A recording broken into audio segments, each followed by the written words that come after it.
These children who have grown up with the thought that being preyed upon and violated is normalized, that they don't even know it's wrong. So this little girl, if it wouldn't have been for the education in schools, would have never disclosed and found out and started the restoration and emotional healing process. So that is a big, big part of one of our initiatives.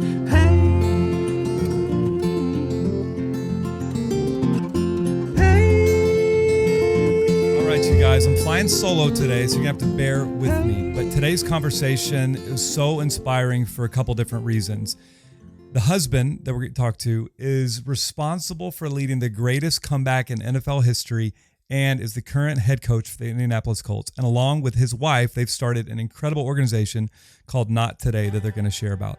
Enjoy this inspiring conversation with Frank and Linda Reich. Hey friends, I'm Chris Bennett and I'm here with my beautiful wife, Julie. Hey everyone. Together, we're going to explore the life-changing power of family. So pull up a chair, grab a cup of coffee, and join us on Finding Family. Family, all in this together. Family, we're taking a chance. Family, like birds of a feather. Family, kick off the shoes and dance. Well, we are so excited to have our guests with us today, and you're going to get to hear from Frank and Linda Reich, and they do some amazing work that we're going to jump into today. But some of you guys might know Frank. He spent 14 years in the NFL, most epically known for what was known as the comeback, January 3rd, 1993, which I was watching, by the way. And I hate to say it, I was a Dallas Cowboy fan, but was rooting for you for sure. Frank is currently the head coach of the Indianapolis Colts, and they are just doing a lot of work to see people experience freedom in amazing ways. So anyways, want to welcome you guys. Thanks for making time to join us. Thank you, Chris. It's our pleasure. Well, I would love to just kind of start and hear a little bit about you guys. I know that y'all have got 3 girls and your grandparents, but kind of walk us through your journey of connecting and tell us a little bit about your family. Well, you hit it. I mean, we have 3 grown daughters and 3 son-in-laws and 2 granddaughters and 1 on the way. So we are soon to be grandparents of 3. So we're very blessed and have had an incredible journey. Not always smooth journey. Life is full of rocky roads, but we're very thankful.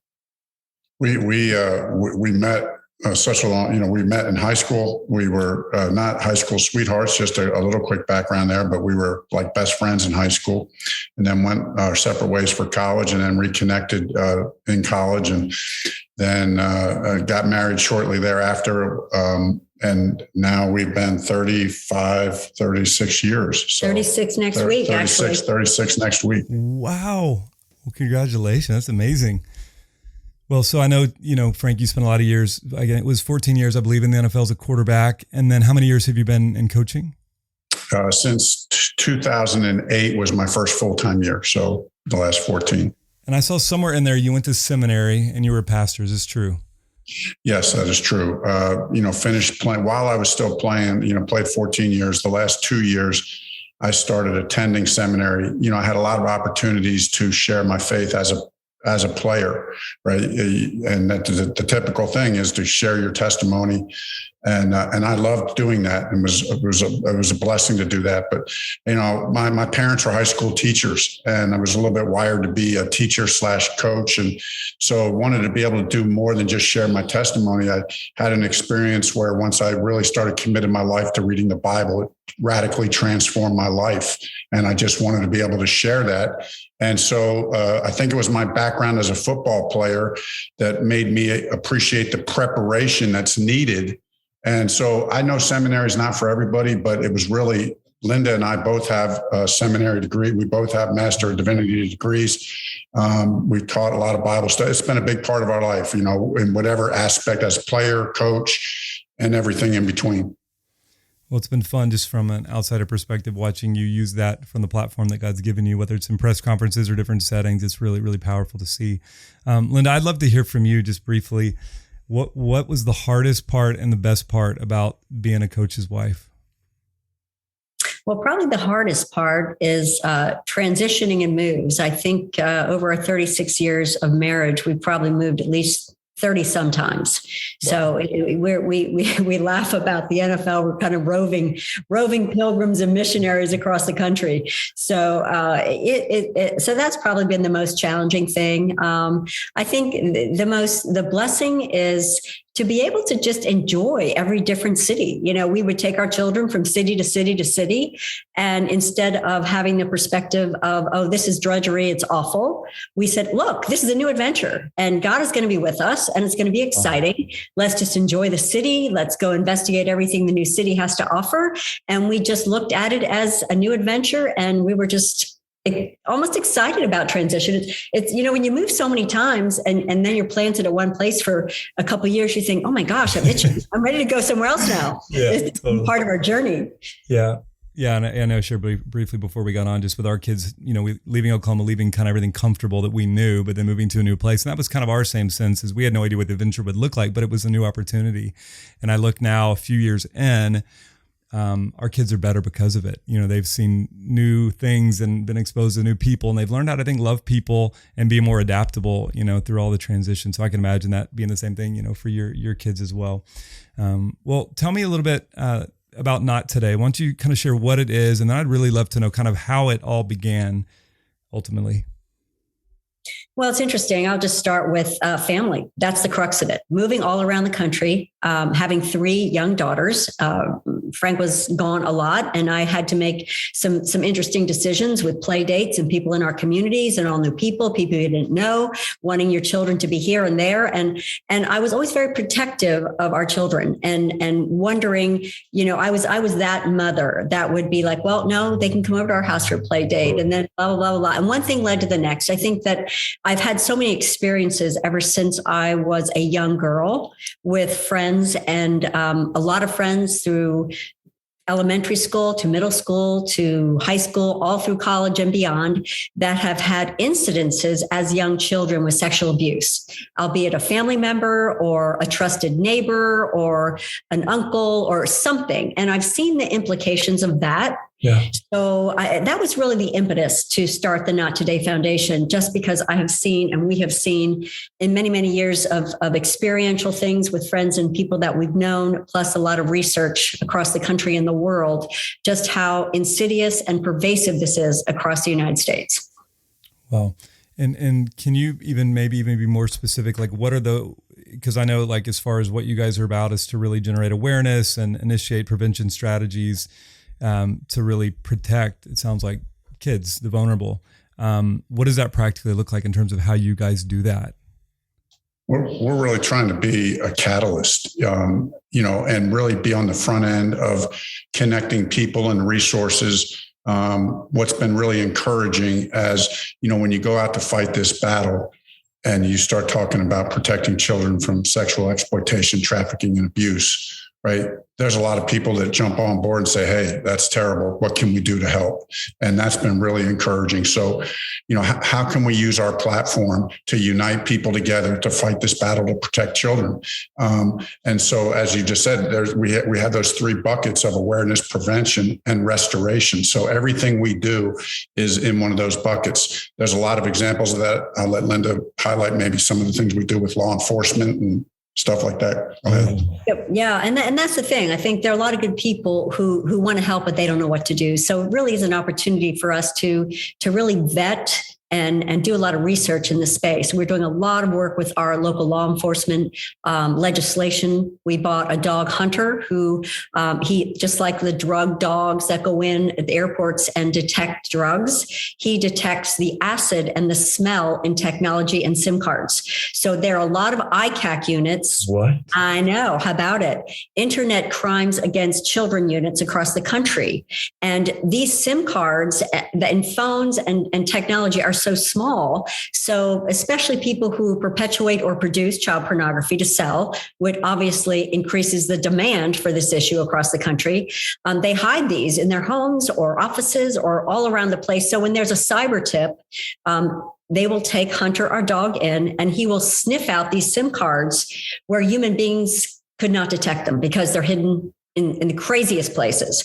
So that's just one sample of what we do as far as just working in that realm, in technology, in AI, supporting law enforcement, just creating tools, going around and just talking from the FBI to our local senators, representatives, attorney generals, just saying, what can we do? What do you need? What tools would help you in this issue across the country? And so we are honored to have so many people and the support that we've garnered to be able to make the impact that we've made this far. It's unbelievable.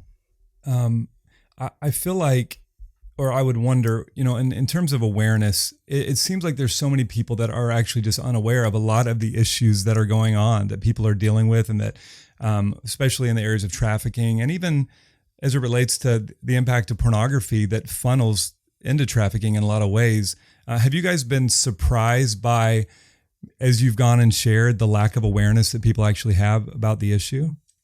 No doubt. And that's another reason why we started doing this. When I became the head coach of the Indianapolis Colts, Lynn and I immediately sat down and said, okay, we got this incredible platform. What are we going to do? And she was like, well, we're going to start this foundation. We're going to call it Not Today. Because we had already been fighting. She had really been on the forefront, had worked with some organizations, counseled, so on and so forth. And I said, yeah, but we're in the Midwest. And, when we were in San Diego and you're a border state, you understand some of that stuff. But what's been the awareness part is this is everywhere. This isn't just on the border states. It's in East, West, South, North, Midwest, and it takes different forms. It doesn't always look the same, but it's out there. And it is trafficking, but then there is just the element of just sexual abuse and exploitation. That's, or in essence, small little rings of things going on in neighborhoods or communities that are just horrific when you find out what's happening. Yeah, I was just reading, looking at Matthew, where you just see how many times Jesus talked about, to come into the kingdom, you have to come like a little child. And his strong admonition of, if you hurt one of these, it's worse than you might have a millstone tied around your neck. I mean, it is at the core of God's heart of caring for the marginalized and those that have no voice and those that can't defend themselves. And, if Julie was on here, she could share, she went through sexual abuse when she was a teenager as well. And it had a huge impact on her life, and so she's so passionate now about, well, how do I help use my story and my voice to be an advocate, which is, what you guys are doing as well. From a family standpoint, is this something that your girls are involved in with the work? Very much so. Our oldest daughter is working with the Not Today Foundation, and all of our children have a hand and a passion for what we're doing, and they're all in. We're going to be having our first annual fundraiser coming up April 23rd, and my whole family's flying in. All the children are very passionate about the mission. Everybody just wants to do everything they can within our family to perpetuate the impact that we're able to make. I'd be curious for you guys Frank, I know you're in off season, but there's probably not really an off season, I would imagine. And your margin, I'm sure, is smaller throughout the year. But I'm always fascinated by husband and wives that partner together. And I know that can look lots of different ways, but what does partnership look like for you guys, Frank, with like your capacity? How have you been able to, come alongside Linda and serve and help her? Oh, there's no doubt everything we do is a partnership, right? Everything. And that doesn't mean equal time and equal resources and everything, right? I'm a football coach, so Linda's not calling plays on Sunday, even though every now and then after a game, she might suggest something she should have called. But I just remind her, or as she reminds me, we'll stay in our lane, so to speak. But no, we partner together. And so I know when I'm stepping out on the football field to coach a football game or anything with any job or ministry that I've been involved with, I know we're locked together. I know that I'm being prayed for, supported in every way and shape and fashion there is. And it's the same for her. When she's out on the front lines of this fight, even though I can't put equal time into it, every night I get home, every night we're debriefing, it's 10 o'clock or even during the season, it might be later than that. I'm getting home and, hey, we're debriefing what's going on. And then, we pray every night we pray and about those things, about family, about the fight of Not Today, for children specifically. That's just how we've always approached it. I love that. Well, I think you may have already answered this, but what would you say is, if you had to say, hey, this is the secret weapon, this is the key ingredient to have a lasting, loving 35, nearly 36 year marriage, what would you say? Oh my goodness. I think granting each other a lot of grace, just like God has granted us. We are all sinful, messed up human beings, and we need to just love each other where we are, respect each other, ask for forgiveness, accept forgiveness, and just keep moving. Yeah, I would echo that. I mean, we push real hard. We want to make an impact. We're locked together, but as Linda said, it's not easy. So, that makes it hard sometimes because it's intense. And, sometimes the more intense and emotional things are, and the more you're pulled in different directions, the easier it is for the evil one to kind of get a foothold somewhere along the line. And so we just have to keep short accounts and be gracious with one another. But at the same time, we are great by God's grace. That I believe that happens most of the time. But make no mistake about it. I don't know, maybe this is just us, but we push each other. Like, we challenge each other. This is, like in our family, status quo is not good enough. I mean, we give each other, that's the blend that I really, as we get out and minister and talk to people, that we can be very gracious with each other, but that doesn't mean it's a free pass to be lazy and not to do what you're supposed to do. There's that blend, there's that combination of we can challenge, encourage, and push each other, but also give each other grace and mercy. And that's the way to be dynamic, I believe, so that's what we try to do. Okay, I'm fired up now. I was like, that was the coach coming out. I'm like, I'm 43. I don't know if you need like former 8th grade quarterback to come in. Just, I don't know. I'll send you my contact info. Can you tell me a story of someone that has been impacted through Not Today? I mean, it could be somebody in the NFL or just a person that you've been able to, anything come to mind that's like a story you'd want to share? Oh my goodness. There's so many. I don't even know where to start. I guess one thing that's a really big issue for us right now, among any other things, is we had a woman. We get, obviously, probably like you all, Chris, we get so many people reaching out to Not Today, giving us stories, and can you call us, and what do you recommend? And so we found out through a number of circumstances, this woman reached out to us and told us that through a school assembly, her young daughter disclosed that she was being sexually abused by her stepdad. And the mother had no idea. So how she's going to be speaking at our bowling event, our upcoming Not Today event. And one of our big initiatives is educating within schools, because these children who have grown up with the thought that being preyed upon and violated is normalized, that they don't even know it's wrong. So this little girl, if it wouldn't have been for the education in schools, would have never disclosed and found out and started the restoration and emotional healing process.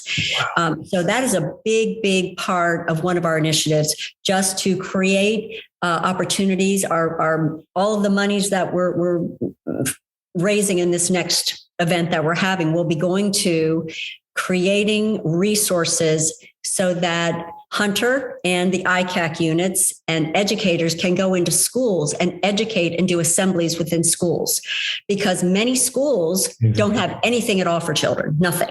Because teachers are overworked, counselors are overworked, guidance counselors are overworked. So we're saying, okay, we'll provide the manpower, we'll provide the education, and we'll provide the dollars. Here you go. So anything that we can do. So that's just one story of it. I mean, there are a multiplicity of stories, but that's one. And we're really, really excited about what we can do educationally, so these children can know it's not okay.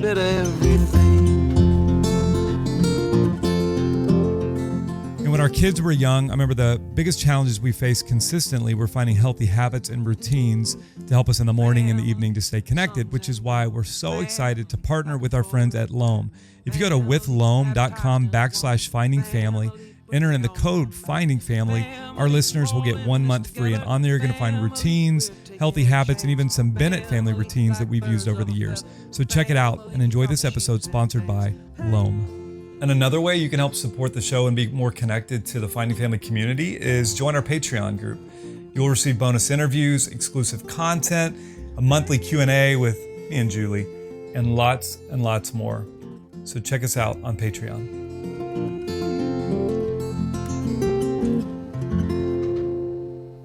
Wow. And I know that Not Today is based in Indianapolis because that's where you guys are, but isn't this something that you guys are wanting to see kind of multiply out? Yeah, it really is. I mean, part of the vision when we sat down, as I said, when I got here as the coach here, and Linda and I talked about what we would do, how to amplify this way to protect children. And really the vision was we would start here in Indianapolis and make Indianapolis like a model, make that the first step. Yeah. And really the ultimate vision would be to continue to expand into NFL cities, maybe starting first with ones that we've lived in or worked in. So, that's it's in the early stages. Our organization is going on 4 years old from the very beginning stages, because I've been here we've been here for 4 years. So, really in the next few years, we'll begin to branch out into NFL cities, God willing. And it looks like we're on the path to do that. So it really goes all throughout the United States. And we travel and are connected with so many people around the country. Linda's constantly on the road in Texas. She's been everywhere, talking to people. So it's a great opportunity. Yes, this year, actually, we had an opportunity to speak at the Super Bowl breakfast. So we had a great platform there to be able to share the issue of sexual abuse and exploitation and trafficking of children. So that was incredible. We have an alliance with many organizations across the country, and that's the hope. We have to do this together. It takes more than just one organization, and we all have to get together and say, let's make an impact together. So we've been reaching out and networking and say, how can we help? How can we serve? What does your organization need? What can we do better? So it has been an ongoing process of really a lot of due diligence, a lot of prayer, a lot of work, quite frankly, but that's just what it's about, to get stuff done. Wow. Amazing. Well, just a few more questions. On a practical note, as people are listening, I think, I'm listening to this and it stirs me. And then it's always like, well, what can we do about it? And I think sometimes you get awareness and then it's like, well, okay, great. Now what? And I know you guys do a lot to give people really practical ways that they can partner. What would you say would be the best way that people could come alongside, find out more information about what you're doing? Well, I'll give a quick word and then Linda can follow up. But like one of the things that Linda and the team have done, put together a child protection awareness guide and educate yourself, educate yourself and the people in your family and in your community, in your churches. Take it to your schools, take it to your churches. So we made a little child protection guide that's easily digestible. It's in pamphlet form. It's on our website. And talk to your children about it. Talk to your children. There are age appropriate ways to talk to children and get educated on what that looks like. And some of those resources are on our website. Yeah, no, and absolutely. And I would echo that. I think that's the big thing. I think people just need to understand that their children they need to be protected, and they're very vulnerable. Obviously the internet is a wonderful tool in many ways, but it's also an area where predators really creep into cell phones, to technology, and really prey on young children and individuals. So don't assume anything with your child. Yeah. Talk to your child, keep an open communication, all those things that we have in our guide. And obviously want to learn more, go to our website, nottoday.org. Go to our website, find out more information, ways you can help and serve, and pray for protecting children across the country. It's a really pervasive issue in the United States, and it's getting more challenging in our country. Yeah, so good. We'll include the link in the notes, but I think about so many things my kids have heard at school that we're having to go back and work through after the fact. Especially when moving out to LA, they were exposed to a lot of things that in Oklahoma, maybe you didn't hear about for a couple of years later. But I think kids are being exposed to things a lot earlier, whether that's pornography because of smartphones or just things kids talk about. So I think what I love is that you're saying, hey, as parents, we've got to be on the front end of this. How would you encourage parents just in a practical way to kind of be proactive in having conversations with their kids? Yeah, just kind of case in point, and then I'll let Linda follow up. But just last night, we were having a conversation with a good friend who has a teenage daughter.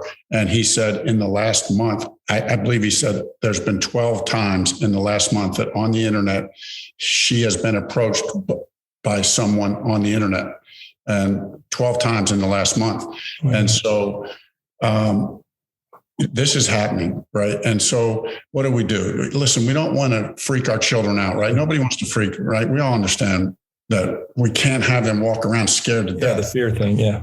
Fear thing. We don't want that to happen. That's not what we're not trying to promote that. Right. But we got to figure out what's the right way to do it. And, we're trying to do that on our end with some of the resources that we have, but it really just starts with becoming aware of the problem and then figuring out within your own family, your own context, the people that you can impact. What's the right way to do that? And when we talk about family, obviously finding family, I mean, that's family, your network of people who you share values with, who you care about, who you bring into the fold, who you encourage, support, just keeping open lines of communication. Yes. And I think a big deal for us is people need to know two things. People want to be validated and people need unconditional love. Mm-hmm. And when people feel freed up, they will trust us to open up and share. And that's where we need to create experiences and venues with people in our space that we can talk about anything. And you will be loved. You won't be judged or condemned. Yes. We can just have an open conversation. And that's what people need to know. I think people will share more if they know that they're not going to be looked upon or condemned for their choices or lack thereof. Come on, preach. So good.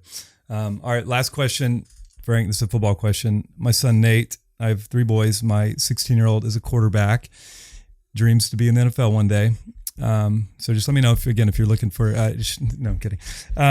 But I was driving to school today. I said, okay, what would you want to ask Coach Reich? And he said, I've noticed the caliber of quarterbacks that he's brought in from, having Phillip Rivers there and then Carson Wentz and now Matt Ryan. He just said, what is it that he looks for when he's looking for a quarterback? Oh, wow. Yeah, I look for 5 things. I look for toughness, mental and physical toughness, competitive toughness, right? Just a willingness to fight the fight. It's not easy. It's a hard position to play. There's going to be ups and downs, but you have to compete to win. You have to compete to bring out the best in others. So that competitive toughness is a big deal. You also look for a guy to be a playmaker, and all these apply to life too, right, Chris? Somebody who just can figure out, hey, when there's a critical moment in the game or there's a critical moment in your family's life and somebody has to step up to the plate and make the play, make the next decision, execute to try to solve the problem that's just come. The quarterback's got to be able to lead to solve that problem. I won't go through all 5, but the last one I'll just tell you is what I call it the X factor. That is the ability to bring out the best in other people. That special it factor, that servant's heart, the combination of what I like to say, the combination of confidence and humility, right? You have to be confident. You have to be strong. You have to have strong convictions. You have to believe in yourself that you can get it done, but you also have to have a humility that you can't do it alone, that you can get better, that you can learn and you can grow. Okay. I'm in. So good. So good. Well, let me, if I may just follow up with the last thing. It's kind of comical, but we are kind of a competitive family. All of us, all of our children are athletes, and picking up on that. Yeah. So we're little pipe bayers, true confession. But we've always had like these family creeds, these things that we live by, these visual creeds we've had on the wall. But it always finishes with Reich's finish strong. Ooh. And that's our family motto. Reich's finish strong. And it's in every realm. If you're going to do it, get in both feet and give it all you have. So just kind of following up with kind of the things that he looks for in a quarterback. So got to finish strong. Incredible. You guys are amazing.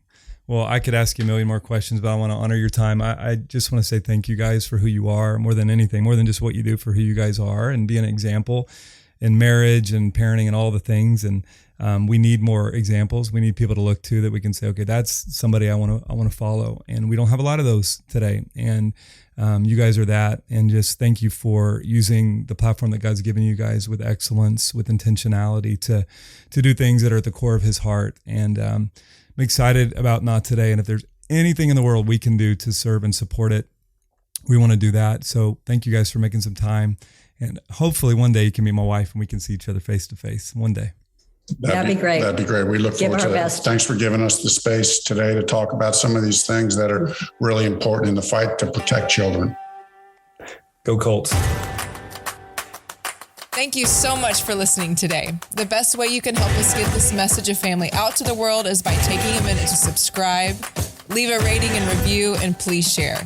You can also visit our site, findingfamilypodcast.com, and follow us on Instagram to stay connected. And one more thing. Have you ever listened to an episode and found yourself wanting to hear more from our guests, or thought, man, I'd sure love to get more connected with Chris and Julie? I know you have.